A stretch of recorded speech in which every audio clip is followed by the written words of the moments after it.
Let's stop overcomplicating your real estate content once and for all. Like we're correcting it and doing it today. If you want to make really great content and actually convert people from your social media, my name is Alisia Krastel, and this is what we do on this channel. As an agent for 17 years in Maryland and creating content for 9+ of those years, I have converted from Facebook, Instagram, TikTok, YouTube, you name it. We're converting clients from social media. Be sure to hit the subscribe button so you don't miss anything. Today, I'm going to show you how to improve 3 things to make sure that your content is converting and to make it easier so you just do the content. I create content every single day, and these things make my life so much easier, as well as the agents that I help coach do the same thing. I'll also share some of the big mistakes that I see people make so you can avoid them. Number 1 is about what you make the content about, the topic. So you're not wrecking your brain trying to figure out what to come up with content about. There's 3 categories. Location, that's where you live, what you like, where you like to go, what things exist there. The real estate process, seller contribution, what contracts are like, the market updates, and you, who you are and what you're like. Short form has all 3 of those consistently. Long form, like YouTube, the you part just gets worked into your videos. Like your personality comes alive on the videos. And don't make this harder than it needs to be. Location is specifically places that you go that you enjoy, communities that people could live in, what amenities certain communities have, the proximity from certain communities to commuting places, to hospitals, to the mall, the secret trail on a park that hardly anybody knows about, the steamed crab place that looks like a hole in the wall, and if you order extra seasoning, that's what makes them so great. The real estate process, which are things that happen during the real estate process or real estate knowledge that people need to know. What the market is like, what percentage houses are getting seller contribution, are houses above or below market value,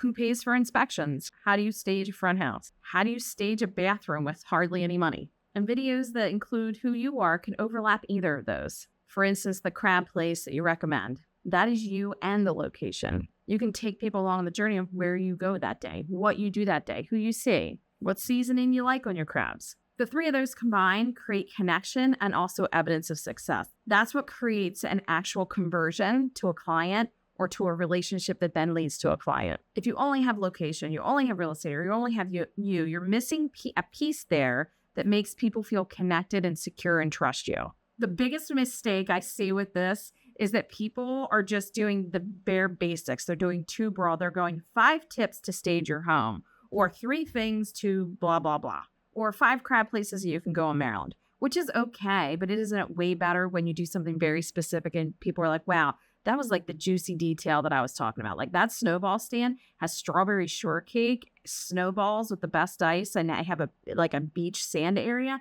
Yes, I want that information. And it's not boring. You might think if you get specific, it's going to be boring. It's not boring. I promise you. That is the juicy stuff that they want. The second part is a hook on whatever content you're making, whether it's written or video or a picture. We want it to be engaging. Think of yourself as a newspaper or magazine. People are not going to read the article unless the hook is good, unless that headline is good. A great hook could simply be, I'm at Lady Francis picking up crabs because I love their seasoning on their crabs.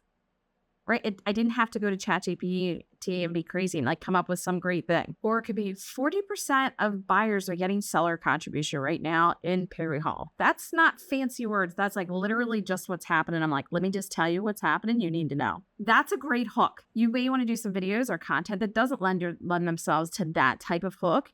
Here's an easy way to help yourself out. For this, I'm pretending like I am making a video about crab places for people moving to Maryland. And I did go to ChatGPT and I asked it to please give me 10 variations of hooks that I could use, and I explained what the video is about. And I'll pop this up on the screen for you.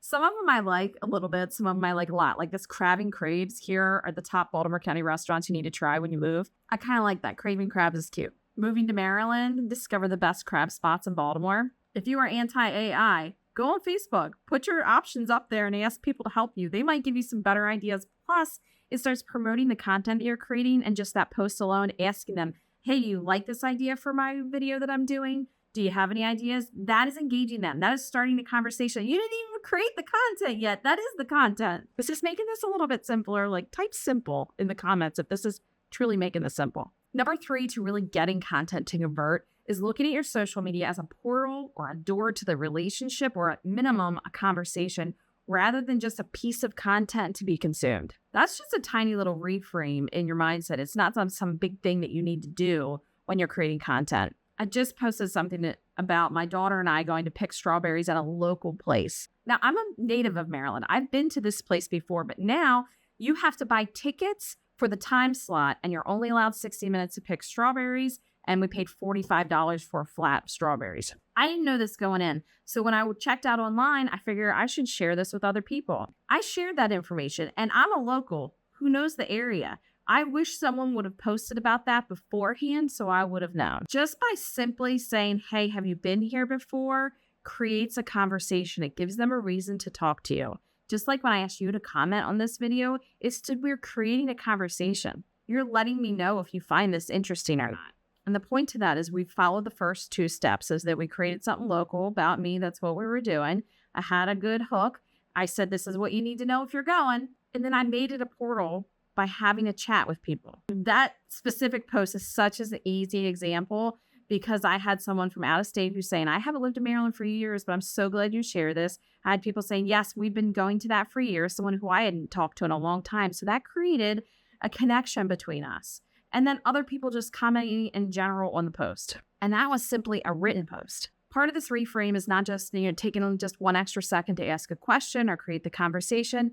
It's to actually acknowledge in your brain that when you do videos about yourself, it is creating that portal for a relationship. It is creating conversations because they're getting to know you. It's not like, oh, who wants to know who I am? Well, the people who want to work with you want to know who you are and what you're about. And remember to ask them to follow or let them know how to follow you on other platforms or sign up on your email list. I know I didn't do that very well in the beginning, and it's such an easy way to get people to know you in different areas and have a connection outside that one piece. Because when you know people from like just basketball or just school, that's one thing. But if you know people from work and school and you like have this multifaceted, that becomes a relationship. People want to buy from people with that connection and can understand where you're coming from and that you're not just like a face on whatever platform. If this made content simpler for you and you want more ideas on what to create, make sure you check out this video. It takes you from having one idea and breaking it down to many so you'll never run out of ideas. If you comment below, I will read every single comment and I will respond to you.